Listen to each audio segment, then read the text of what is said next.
So as I take in the sights of Central Park in lovely New York City, just arrived today on a vacation, a couple thoughts kind of crossed my mind. Before I left, the last session I had, because our DM for the campaign we are currently in was out of town. Oh, sorry, his parents were in town, so he couldn't run the session. So we did a 5e session, because typically we've been running Pathfinder for the last several years. So I got some thoughts on that. Now, the transition from 3.5 to Pathfinder was incredibly easy, because pretty much everything's the same. You know, the feats are done very similarly. You get more of them. Instead of third level, it's every other level, every odd. Skill points, all that stuff are very, very similar, and the order of operations and setting up your character is also very similar. However, 5e threw me for a loop. I still really have no idea how to set up a character in 5e. It's because they seem to be all over the place. You have your races, and you have more races, which I really like. You know, I played a tiefling, which I thought was actually really interesting. I love the artwork they do for the characters. It's fantastic. But so you go from your races to your classes, and then they have, you know, the classes I think are fairly well balanced so far. Granted, we've only played a few levels, but in a really terrible fight, it was actually the worst case scenario fight we had. We actually survived barely. Well, I almost died, but we did fairly well. But everyone seems very well balanced around combat. And I like the extra action, kind of like bonus action like you can do. You don't necessarily have to specify that I'm going to do this before I do this. It's like, oh, I do my attack and all that stuff, and oh, the next guy that goes, I'm going to give him my bardic, inspiration.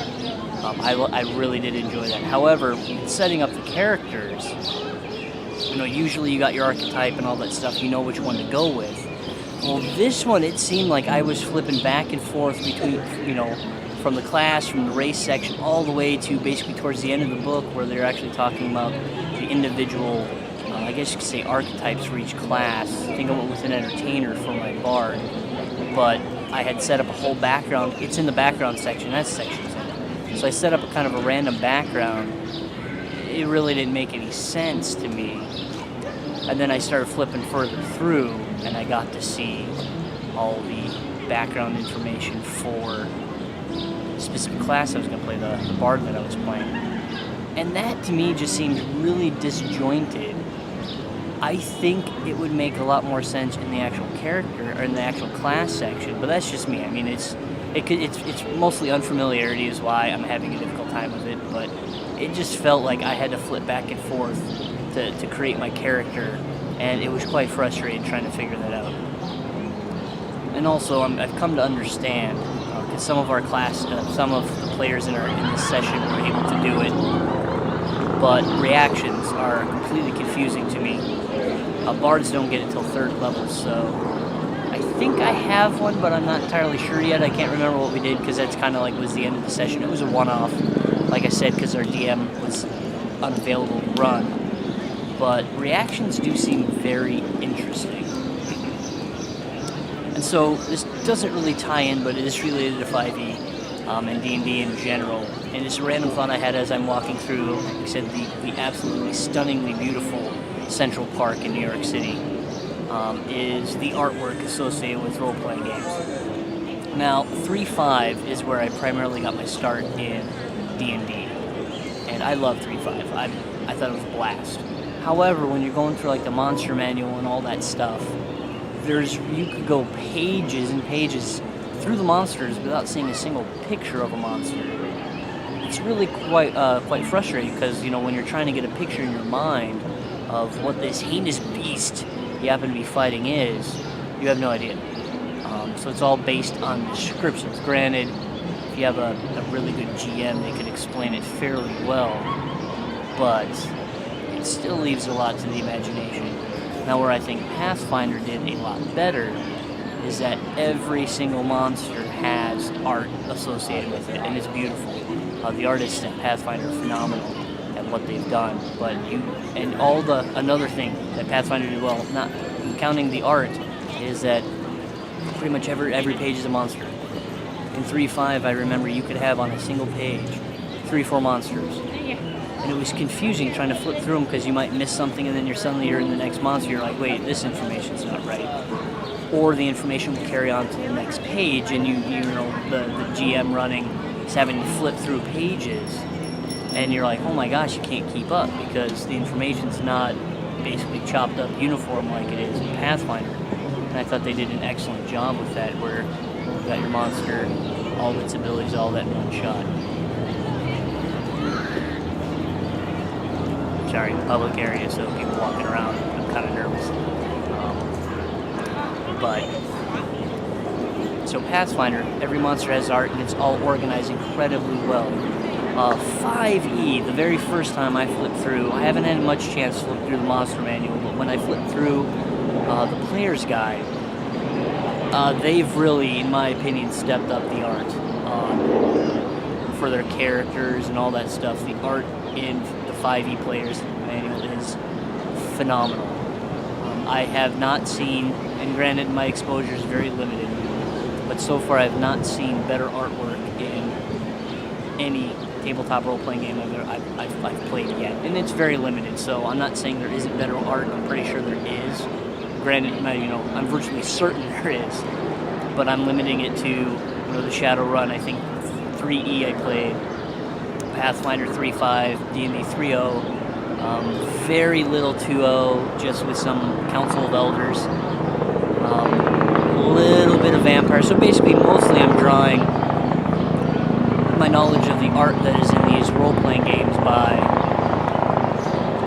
3.5, Pathfinder, and 5e. And out of the lot, 5e is just incredible.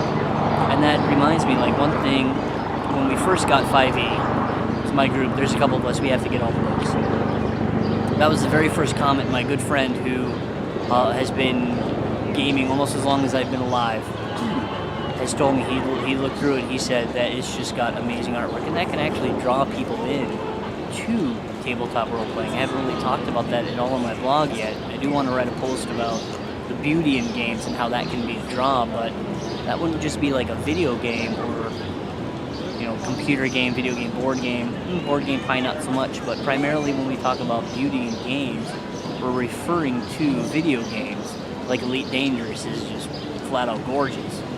But the artwork that's actually in these tabletop role-playing systems can draw a skeptic towards them, because pretty much everyone on the planet can appreciate good art.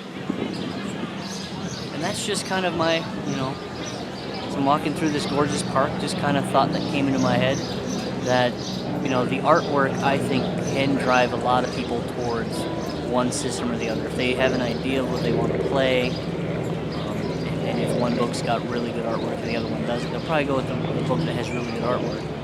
I've seen very few sketches from Bunny Cook System Numenera.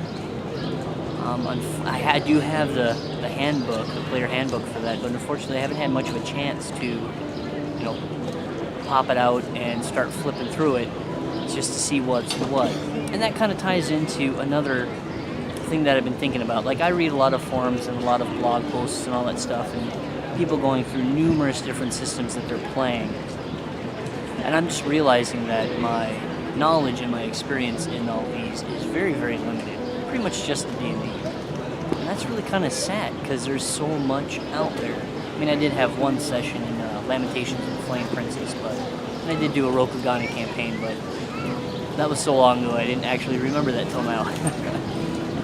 But with all the different material out there and all the different settings out there, and this is one of the questions I want to ask you guys watching, whoever's watching this, is if you're a gamer, if you're a tabletop role player, how do you set aside time to play all these systems?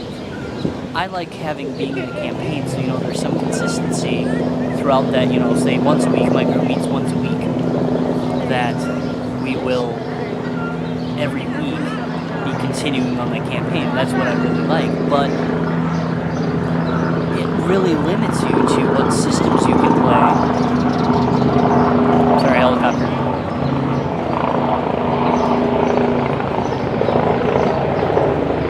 Really limits you to what systems you can. Oh my god, I didn't stop long enough. It really limits you to what systems you can play if you're continuing on a campaign all the time, just because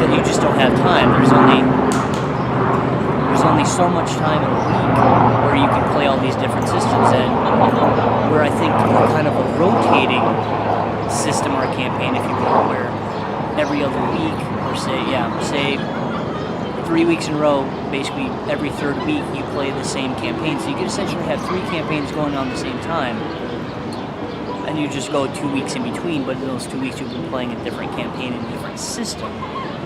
I mean, for those of you out there that have played a whole lot of systems and continue to play a lot of systems, is that something that you do?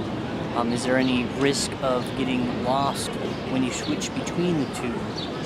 If it's something worthwhile to check out, I'm definitely going to talk to my group, because anytime we're thinking of doing an interim campaign, I always want it to not be Pathfinder, because we play it all the time. So I'm just trying to get some ideas and see what you guys think about, maybe running multiple campaigns in multiple systems at the same time, and just how long you can go, or if you do like a month here and a month there, or if you like a rotation kind of thing. So comments are always welcome, so please leave them below and let me know your thoughts. Thank you, and enjoy the scenery of Central Park.